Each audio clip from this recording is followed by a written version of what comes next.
انك تقرر ما تبقاش انسان عصبي قرار. انا مقررة ان انا مش هخلي اي حاجة تنرفزني. ليه؟ لان كل مشكلة ليها حل، مفيش مشكلة ملهاش حل. انما ان انا اعصب مفيش مشكلة بتتحل بالعصبية. ان انا ما اعصبش قرار، اخد القرار. الرسول صلى الله عليه وسلم قال انما الحلم بالتحلم. يعني انت عايز تبقى حليم كده صبور، اتعلم الصبر.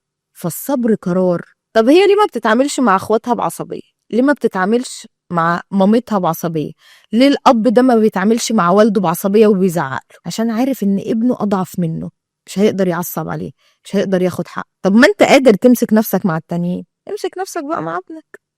يعني من باب أولى إن الزرعة اللي أنت بتزرعها دي عشان تسندك لما تكبر تبقى رحيم بيها، حنون عليها، تحتويها، عشان لما تكبر تاخد الثمرة. وفي آباء بيعملوا حاجة وحشة قوي يا ميلاد، بيعصبوا على أولادهم في الشارع قدام الناس، بيعصبوا على أولادهم لو متجمعين قعدة عائلية، لو في بيتهم وعندهم ضيوف ممكن يقوم يضرب ابنه عشان يرضي الضيوف. لا طبعا مرفوض، ده مش منطق. كسر نفسي وإهانة وإذلال، والولد بيحس إن هو ولا حاجة، وقدام الناس بتعامله معاملة سيئة. ما هو والده هو اللي كسره، والدته هي اللي كسرته نفسيا، هش نفسيا.